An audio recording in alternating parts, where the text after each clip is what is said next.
So you see that there is a difference. Some people say, he made me angry. And my question is, can you be angry and calm and act calmly? Yes. Has it been done? Yes. Have people done it? Yes. Can it be done? Yes. Does it take willpower and commitment? Yes. Does it take practice? If you're not there yet, it's okay. You're having a human experience. You can start practicing today that, anger is showing up. And you need to be able to process your feelings as they're coming by understanding. Like I want to ask you a question. I want you to reflect. Where do you normally feel anger in your body? Because when you begin to have self-awareness and pay attention to yourself, you would understand when some of these negative emotions are showing up. And then you're able to pause rather than react. You're able to process the trigger and respond. It's just a trigger. And it's a message. It's telling you that something needs attention. What kind of attention are you choosing to give it? Are you choosing to give it negative attention or to direct it to the kind of outcomes you want? Because in each interaction, you're seeking an outcome. If you don't have an outcome in mind, you can allow, whatever is happening take its course. You allow it to lead you. But if you have an outcome in mind, in this case we're discussing peace. If peace is the outcome you want, then you need to be able to process your trigger to get to that place of peace. Is it easy? No. Is it doable? Yes. Has it been done? Yes. Can you, practice it? I'm not saying that, if you're not already doing it, you're going to become an expert at it. Just because we spoke about it today. Now, if you commit to it, it is possible to become an expert. Remember that all masters were once beginners. Everybody, at each point. It takes us to take a decision. And that decision is the cornerstone to forming better habits and becoming a better person. So I want you to, I'm going to give us 30 seconds to reflect and ask ourselves, what are those things in my life right now that is robbing me of peace? And do I want to take a decision today to start to practice, to become better? It's your choice. If peace is a choice you have taken a decision on to commit to living a peaceful life so you can have a peaceful home. Remember that in a home, we have individuals there. A home that does not have a human being is a house. But when you have a home with people in it, you can be at cost. We call it being at cost. Being at cost is being action-oriented, is being proactive, is taking responsibility for the kind of outcomes you want to see in your life and to contribute to the outcome you want to see as a family. So I'm going to give us 30 seconds. Think about it and write it down. What are those things in your life right now that is robbing you of peace? And do you want to take a decision? It's solely yours. You're going to do the work. Coach Aisha is not going to come into your house to do the work for you. But I can share tips with us so that these tips serve as reminders for us that we have the capacity. You're either at cause or you're at effect. Being at cause is being proactive, taking action, taking responsibility, and actually tying your camel, doing what you need to do. While being at effect, you say, oh, this person is responsible, that person is responsible, that thing cost it, that person cost it. And you remove the power you have, the power of vicegerency that Allah has given you, the power of free will, the power to contribute that Allah has given you.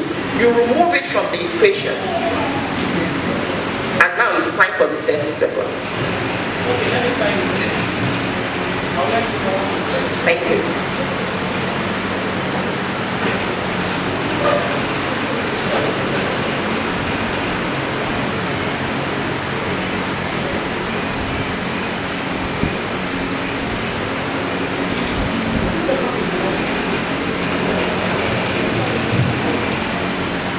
gone? Okay. So, have you written something down? Have you taken a decision today? Now, that decision you have taken takes work.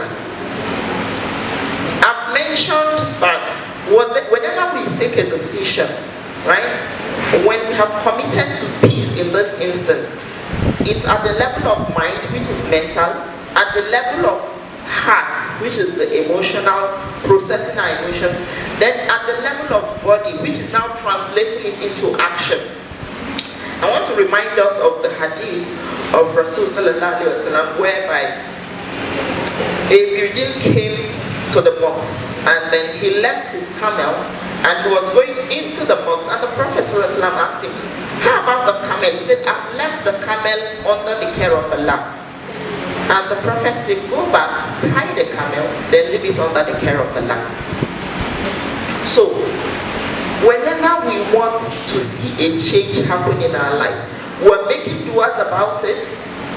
Please remember that we also need to take action. Action is essential. Sometimes when Allah wants to answer our du'as, He gives us a task to complete. I want to remind us of Prophet Noah. When Allah wanted to accept his du'as, He asked him to build a boat. But is it a boat or a ship? A ship, right? Yeah.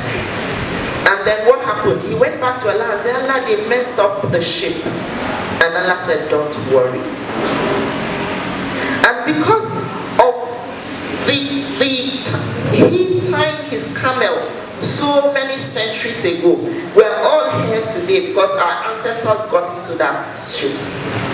So I want to ask you, if you have taken a decision for peace and you have written, now you're going to also write down goals you need, because this is individual based.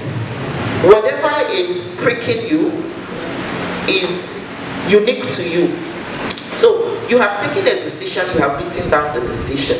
I want you to now write 3 action steps you need to take with regards to that decision you have taken. For those things that are robbing you of peace, what action steps, 3 action steps can you take? And what's that first one you can take today? Make it number 1.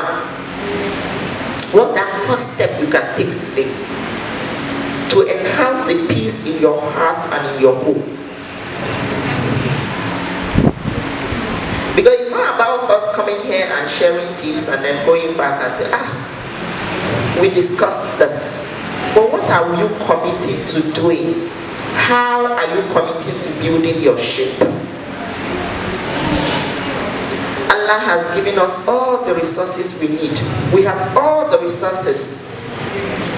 Sometimes we just choose to be in an unresourceful state. Like Nigeria right now, we're resource rich, but we're in an unresourceful state. There are countries that are poorer than us that are doing better. So remember that whatever you need, Allah has given you the resources.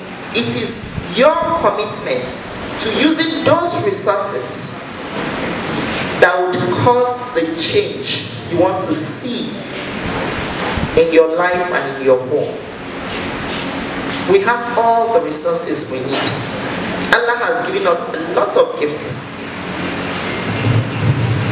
Do we know how to use the gifts? So there is this picture of a man who has plenty ladders, and he was trying to look over a wall. And then what did he do? He took the ladders and put them on top of each other, flat, and was climbing on it to look over the wall. Abuse of resources. How do you use a ladder? You stand it. So I want you to ask yourself, the things that are robbing me of peace, what resources do I currently have that I can use to solve these current challenges that I have? Look deeply. Your resources may even be consulting other people. Your resources may be having maybe a weekly class in your house. Your resource could be eliciting your family values and sharing it with the young ones in your house, there is always something you can do. And whatever you have chosen to do, you need to commit time and effort to it. That's the only way you will see a change. So we have spoken about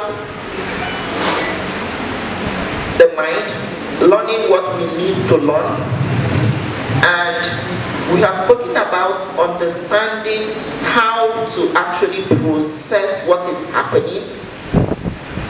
When we know how to process what is happening, we take action better, which is using the body. And then we need to understand our why. The why we do what we do.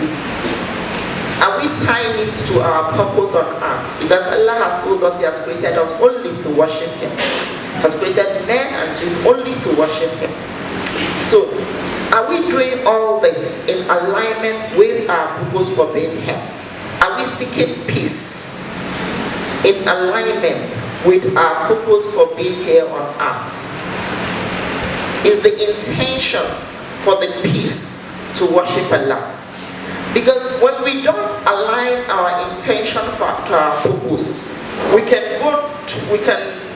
seek to achieve what we want through other means that may not be ecological. When I say ecological, good for you, good for other people, good for the world, good for your hereafter, ecological.